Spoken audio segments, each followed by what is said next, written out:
Assalamualaikum warahmatullahi wabarakatuh. Perkenalkan, nama saya Farah Diwalia Rahman, mahasiswa PBG Calon Guru 2024, bidang studi ekonomi. Pada kali ini saya akan menjelaskan mengenai pembelajaran berdiferensiasi. Yang pertama, saya akan menjelaskan pengertian dari pembelajaran berdiferensiasi. Jadi, pembelajaran berdiferensiasi ini adalah pembelajaran yang disesuaikan dengan kebutuhan dan juga karakteristik yang dimiliki oleh siswa secara individual. Pembelajaran ini berfokus pada penyesuaian instruksi dan materi pembelajaran agar sesuai dengan tingkat pemahaman, gaya belajar, kecepatan belajar, minat, dan juga kebutuhan belajar dari siswa. Tujuan dari pembelajaran berdiferensiasi adalah untuk dapat memaksimalkan potensi belajar siswa dengan memberikan dukungan belajar yang sesuai dengan karakteristik atau kebutuhan siswa. Selanjutnya yaitu ciri-ciri dari pembelajaran berdiferensiasi. Ciri-ciri pembelajaran berdiferensiasi menurut Tomlinson ada 4. Yang pertama, pembelajaran berdiferensiasi ini fokus pada konsep dan juga prinsip pokok, dari mana hal ini akan membantu siswa dalam membangun pemahaman yang mendalam dan juga bermakna mengenai materi yang dipelajari. Yang kedua, evaluasi kesiapan dan perkembangan peserta didik diakomodasi ke dalam kurikulum. Hal ini berarti kesiapan dan perkembangan belajar siswa harus secara aktif dievaluasi dan diintegrasikan ke dalam strategi pembelajaran. Guru melakukan pemetaan kebutuhan dan tingkat kesiapan siswa sesuai dengan strategi pengajaran berdasarkan informasi yang diperoleh. Yang ketiga, pengelompokan siswa dilakukan secara fleksibel.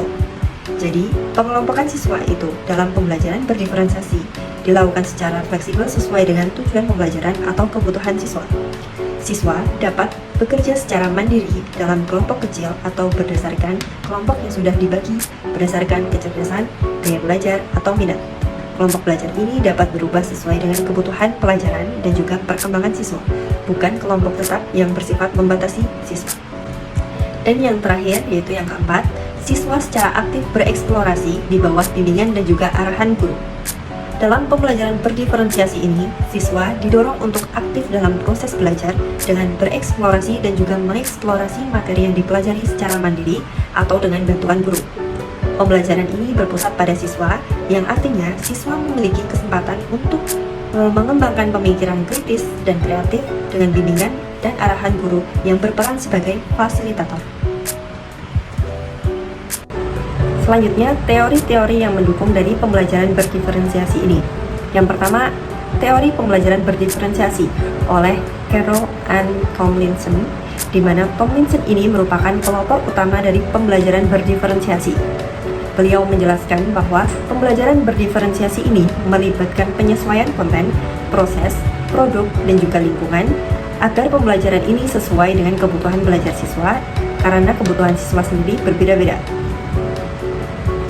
Kemudian yang kedua ada teori multiple intelligence oleh Howard Gardner, di mana Gardner ini memperkenalkan teori kecerdasan ganda yang menekankan bahwa setiap individu ini memiliki kombinasi yang unik seperti kecerdasan linguistik, logis matematis, spasial, musikal, dan sebagainya. Untuk relevansi dengan pembelajaran berdiferensiasi sendiri, teori ini mendukung bahwa pembelajaran berdiferensiasi dengan mendorong guru untuk menggunakan berbagai metode pengajaran yang mencakup berbagai kecerdasan sehingga setiap siswa dapat belajar dengan cara yang paling sesuai dengan mereka. Kemudian yang ketiga ada Zone of Proximal Development (ZPD) oleh Lev Vygotsky menyampaikan bahwa pembelajaran paling efektif terjadi ketika siswa bekerja dalam zona perkembangan proksimal mereka, yaitu jarak antara apa yang bisa dilakukan oleh siswa secara mandiri dan apa yang bisa mereka capai dengan bantuan orang lain. Hubungan dari teori tersebut terhadap pembelajaran diferensiasi adalah guru memberikan dukungan atau scaffolding sesuai dengan kebutuhan siswa yang berada pada zona perkembangan proksimal mereka yang merupakan prinsip kunci dalam pembelajaran berdiferensiasi.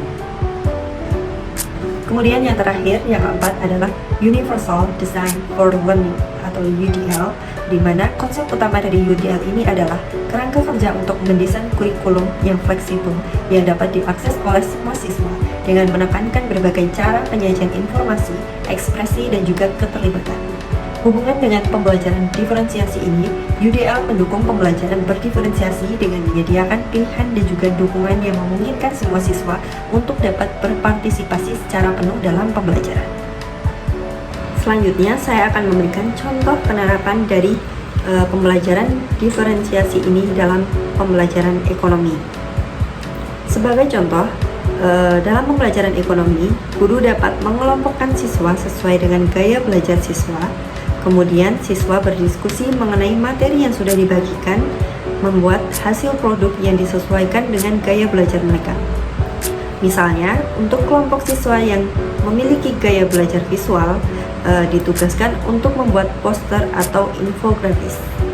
Kemudian, untuk siswa yang gaya belajarnya auditori, membuat podcast atau video.